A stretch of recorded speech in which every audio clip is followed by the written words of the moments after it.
The distant hum of rescue vehicles grew louder, reality intruding on their intimate sanctuary.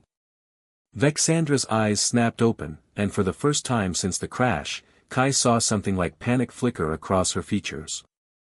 "They're coming," she whispered, but instead of relief, her voice carried an edge of desperation. "That's good," Kai said, though his own heart was sinking. "We're safe now." "Safe." She repeated the word as if it were foreign. "Yes. Safe." But she didn't move away. If anything, her arms tightened around him, her fingers digging into his back as if she could somehow stop time through sheer force of will. "Vexandra. I have been a soldier for 15 years, she interrupted, her voice suddenly raw with emotion. "I have faced enemy fire, political intrigue, the destruction of my homeworld. I have never needed anyone. Never allowed myself to need anyone." The rescue vehicles were close enough now that they could hear individual engines, voices calling out in the distance. Soon, their private world would be invaded by medics and debriefings and the return to their separate lives. "I am terrified," she continued, her confession barely audible. "Not of dying, I made peace with that possibility long ago. But of this. Of you. Of how you make me feel like I am drowning and breathing for the first time simultaneously." Kai cupped her face in his hands, forcing her to meet his gaze. "You think I'm not scared? You think waking up next to you doesn't terrify me? I've been alone for so long, Vexandra. I'd forgotten what it felt like to want to protect someone more than myself. This is impossible," she breathed, even as she leaned into his touch. "We are different species, from different worlds. You are human, I am Viarithi. The complications alone. Are you making a list of problems, or are you going to kiss me?" Kai interrupted, his thumb tracing the elegant line of her cheekbone. The question hung between them for a heartbeat before she closed the distance, her lips meeting his with desperate intensity. The kiss was everything their night of careful restraint had been building toward, hungry, tender, and absolutely inevitable. When they finally broke apart, both breathing hard, the rescue team's voices were directly outside the shuttle. "Request immediate transfer to my station," she whispered against his lips. "I refuse to let this end here." "Already planning to put in for extended leave," he replied, grinning. "Someone needs to help you with those thermal regulation protocols." She laughed, the first genuine laugh he'd heard from her, and it was like music. "I may require extensive consultation on proper heat management techniques. Engineers Torres and Vexandra." A voice called from outside. "Medical team approaching. Are you mobile?" They looked at each other, both knowing their rescue meant the end of this perfect, terrible, wonderful night. But it also meant the beginning of something else, something that had started with survival and grown into something neither had expected to find. "Ready when you are," Kai called back, then whispered to her, "Stay close to me. For thermal regulation purposes, of course." Vexandra's smile was radiant as she pressed one more kiss to his lips. "Of course. Purely medical necessity." But her eyes promised him that their real adventure was just beginning. The storm outside intensified with primal fury, howling winds rattling the shuttle's damaged hull. Inside their improvised shelter, Kai and Vexandra huddled closer together as the temperature continued its relentless descent. "The storm front is larger than anticipated," Vexandra murmured, her breath warm against Kai's neck as she studied the weather readings on her wrist display. 18 hours may have been optimistic. What had begun as cautious proximity had evolved into something more intimate by necessity. Vexandra's arms had found their way around Kai's torso, her naturally flexible Viarithi physiology allowing her to curve against him in ways that maximized their shared warmth. Her legs had gradually intertwined with his, creating a cocoon of heat beneath the emergency blankets. "Tell me about your homeworld," Kai said softly, trying to distract them both from the storm's violence and the growing awareness of their entangled bodies. "I've heard the Viarithi cities are beautiful." Vexandra's grip tightened almost imperceptibly. Was beautiful. Crystal spires that caught the light of our twin suns, gardens that bloomed in impossible colors. Her voice carried a wistful note he'd never heard before. I was to be bonded to a military commander there, before the war changed everything. Were you in love with him? The question slipped out before Kai could stop himself. She was quiet for so long he thought she wouldn't answer. When she finally spoke, her voice was barely audible above the storm. Love was not a factor in Vierithi military bondings. Compatibility, genetic fitness, strategic alliance, these were the considerations. That sounds lonely, Kai said gently. Loneliness is a luxury soldiers cannot afford, she replied, but her arms tightened around him as if contradicting her own words. Kai felt her heartbeat against his chest, quick and strong despite her attempts at clinical detachment. When he shifted slightly to ease a cramp in his leg, she immediately followed his movement, maintaining perfect contact. Remain still, she muttered, her voice carrying a breathless quality that had nothing to do with the cold.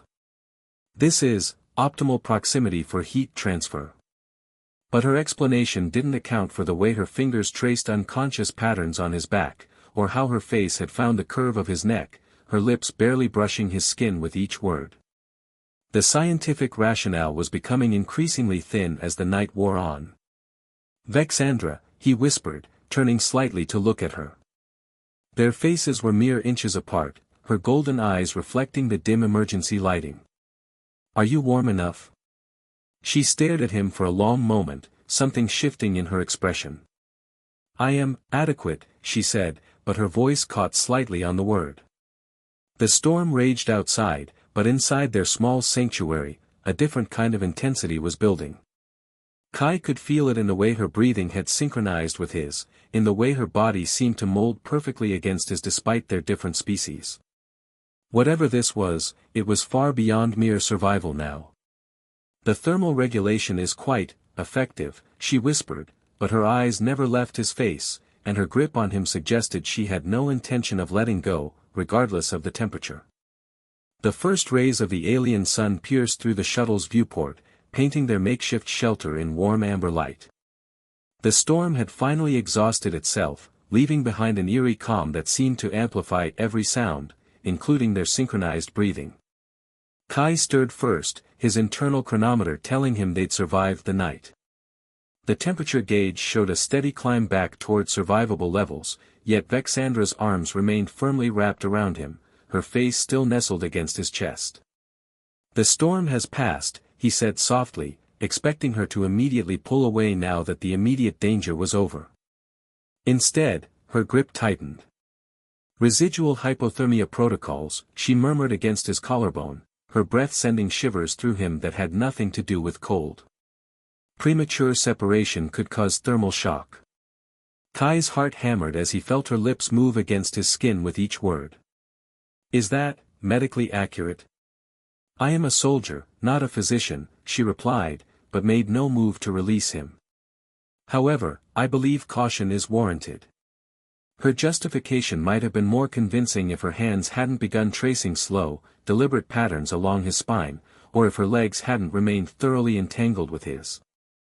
The emergency blankets had shifted during the night, and Kai was acutely aware of how her uniform had ridden up, revealing the elegant curve of her hip where her pale blue skin met the fabric. Perhaps I should check for signs of frostbite, she continued, her voice taking on a huskier quality. Extremities are particularly vulnerable. Her fingers found his hands, examining each finger with what she claimed was medical thoroughness, but her touch lingered far longer than necessary. When she pressed his palm against her cheek, ostensibly to assess his circulation, the gesture felt far more intimate than clinical. Your core temperature seems stable, Kai observed, his own voice rougher than intended. But maybe I should verify. His hand moved to rest against her ribs, feeling the rapid rhythm of her heart beneath her uniform. Her breath caught, and for a moment, the pretense of medical examination dissolved entirely. Vexandra, he whispered, studying her face in the growing daylight. Her golden eyes were wide, pupils dilated, and a faint flush had spread across her pale blue cheeks. I am monitoring your vital signs, she said weakly, but her gaze had fallen to his lips. ensuring no delayed effects from the exposure. Their faces were impossibly close now, her red curls creating a curtain around them. The rational part of Kai's mind knew they should separate, knew that rescue teams would likely arrive soon, but every instinct screamed at him to close the remaining distance between them. How long do these monitoring protocols typically last? He asked, his thumb tracing the line of her jaw. As long as necessary, she breathed, her eyes fluttering closed at his touch. The patient's safety must be thoroughly assured. Outside, the sound of approaching aircraft grew audible in the distance, but neither of them moved to look.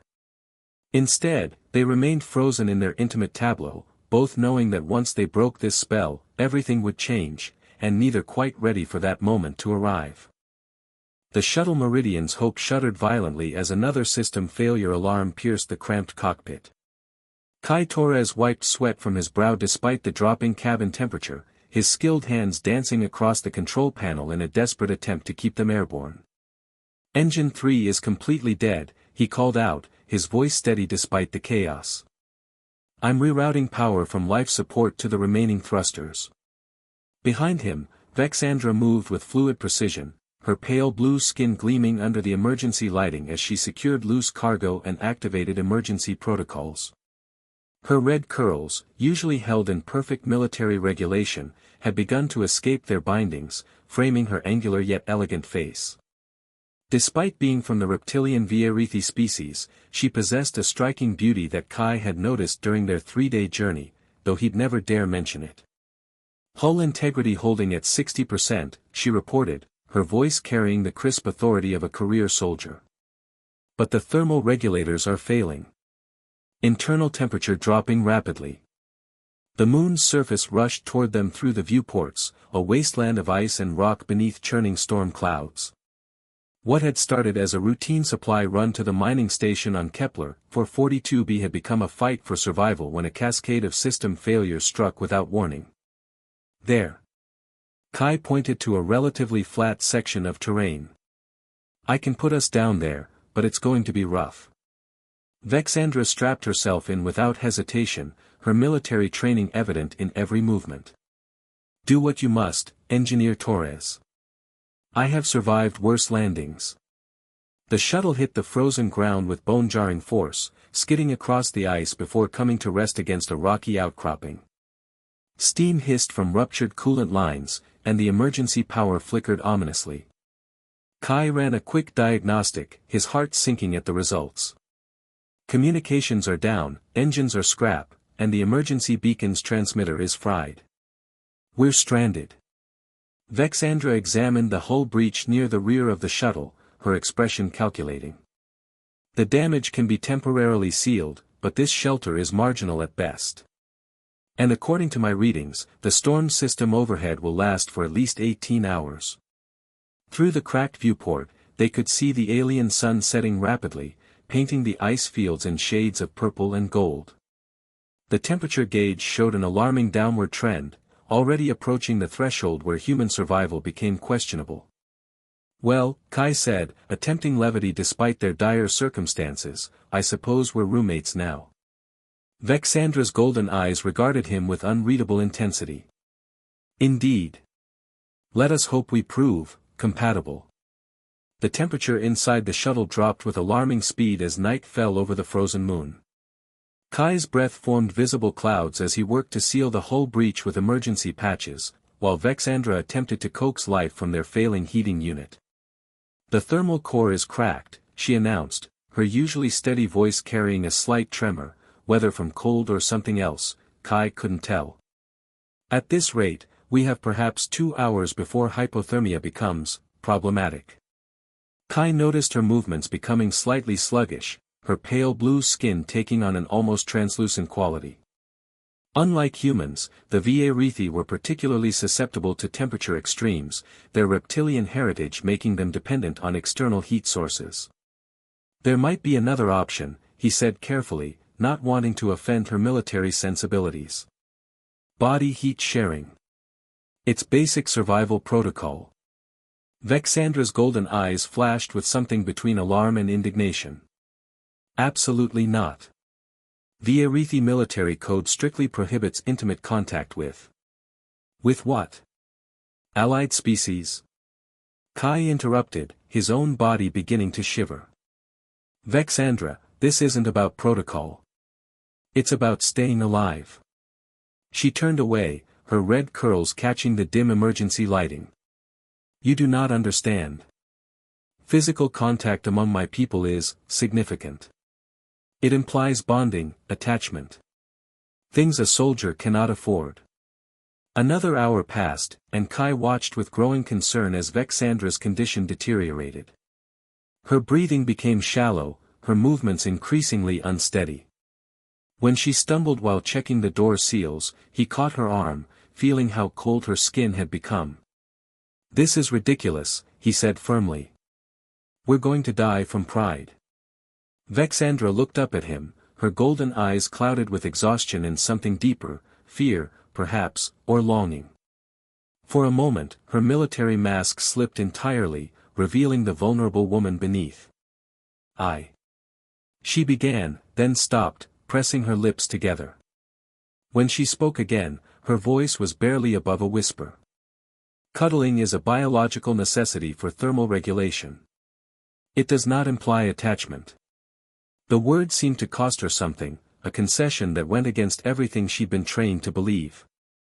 Kai nodded solemnly, understanding the magnitude of what she was offering. Understood.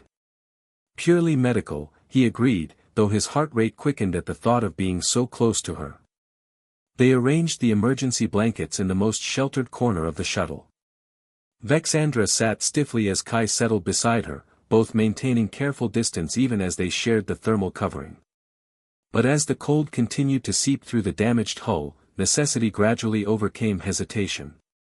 Your body temperature is significantly higher than mine, she observed clinically, though her voice carried a breathless quality. This proximity is efficient.